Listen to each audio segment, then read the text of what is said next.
Hello YouTube and welcome to my channel Reading Land. My name is Eddie and today I'm bringing you a review of Tarot at a Crossroads by Kooch and oh, I forgot his name, Victor Daniels.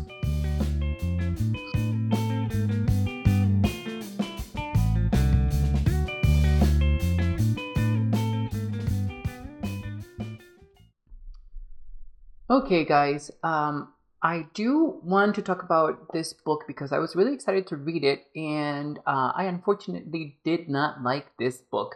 I have my notes over here with me so that I know what I want to tell you guys. But yes, the first thing that I wanted to tell you guys is that um, it was very apparent to me that I wasn't going to like this book while I was starting to read it due to the very romantic tone and language of this book. Um, I learned much later that these authors also wrote another book called Tarot L'amour, and that was about tarot relationships and how tarot relates to love, which I'm not really sure if I want to read, if it's especially if they use the same language that they did for this book. I will say that one of the good things about this book is that it's written in vernacular, so that means that anybody can actually pick this book. There are no really complex concepts that are being explained in this book at all, and they use very common language to express their ideas. And I should say that that is remarkable because especially when they're talking about uh, a crossroad, or actually an intersection between tarot and psychology. That was very pleasant. So anybody can pick up this book and they will not be lost. Well, you know what? There we go. I have a camera over here so that I don't have to carry the book. Why do I go to the gym if I can't hold the book up? But it'll be easier if I use the camera down here so you guys can see the book if you want to. But yes, so I wanted to say that about the book. The tone of the book is actually very oh, I love the end papers, by the way. This green is amazing. Let me describe the tone of the book. It's basically like reading a period Victorian romance without the hot sex in it. That is exactly how this book reads. And I don't like it. I don't like the style of reading of writing. The other thing that I wanted to say about this book is that, as you guys can see here, the subtitle for this book says The Unexpected Meaning of Tarot and Psychology. Having read the book, I think that a more appropriate title would be The Unexpected Meaning of Tarot and Counseling. Now, yes, counseling is part of psychology, and this book was written by therapists, for therapists and tarot readers. Yes, but therapists are not only people who counsel. We as tarot readers also do a form of counseling for our clients. And there are counselors out there for teenagers, and but there is a slight difference to the word counseling and psychology. When I was really, like I said, I was really excited to read this book because tarot and psychology are two of my favorite themes, and these are things that I like to explore. I read psychology as often as I read tarot books, psychology books as often as I read tarot books. So these two things are very important things in my life, and the difference, or why I think that this should have been called The Unexpected Meaning of Tarot and Counseling, is because the technique that these authors are showing us in this book, which by the way works, and I'll explain that as well later, it's geared more towards counseling people and helping people through that counseling, through that therapy, through that letting them take a choice, make a choice, and make a decision on their well-being and on what they're feeling and how to express those emotions. So yeah, the technique that the authors describe in the book is something that I've actually have used before and in my tarot practice, and I actually used it on my mom back when I was in Costa Rica. And so basically what they're saying is that, oh sorry, I should be flipping the pages of this book so that there's something that you guys can see over here, or actually you can just like put it over here. It's not hard to do. So, but as in any case, the technique that they show in this book is basically using a tarot deck with the images up and offering that to your seeker or your client. They use the word client. They like to use the word client. And having them choose the cards instead of us or them choosing the cards when they're facing down. Now this is actually incredible, and I know that it works because, like I said, I've used it before, and it works better, in my opinion, when people are confused about what they're feeling and what the underlying emotions are in a situation, and or when they are unsure or what it is that they want to know from you. I find that providing them the deck with the images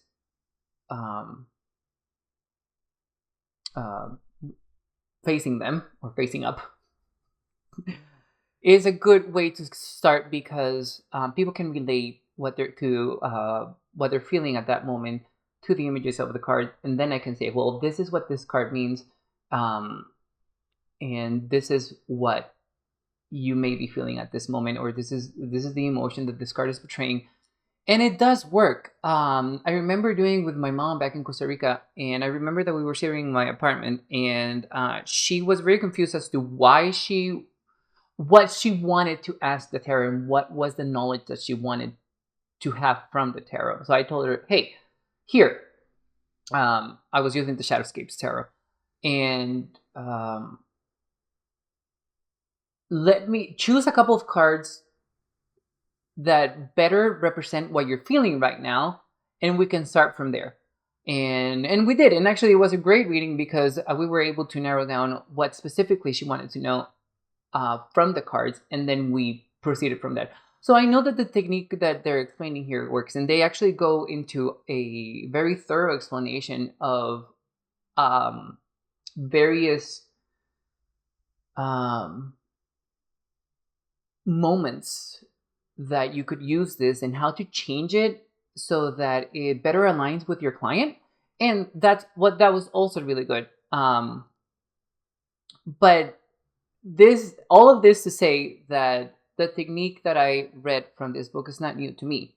So unfortunately, it was not exciting to read something that I have already used before in my practice. And to be perfectly honest, I was also looking for a more scientifically dense learning from this book, because again, I want to understand the psychology behind tarot, and this is not what this book is about. And that was actually probably my fault, because I should have done a lot more research for that. But as in any case, there are other things that I want to critique about this book, and the one of those things is that the conversations that are portrayed in the book between therapist and client, they sound made up, and that is not a good thing. Because unfortunately, I know that people do not. Oh, my phone is not in silent. I'm sorry, guys. We know that people don't speak the way that these conversations are taking place. So I wonder instead if what happened was that these were conversations that were remembered by the authors, and they were using their own language to express what the clients were saying, or the conversations were so heavily edited by their publishing company that they didn't sound genuine, or they didn't sound like those conversations took place. It just sounds like the conversations were made up so that they would make a point of the of their thesis in the book. So I did not like that. Again, especially because um, not, people who are coming to you don't use the same language that you do, and the conversations kept the same language of the book. So that's why I think it was the editor who did that. But I again, I don't know. I did not ask them, and I wouldn't know how to ask them about that. But that is one of the critiques. The other thing that I want to critique about this book is that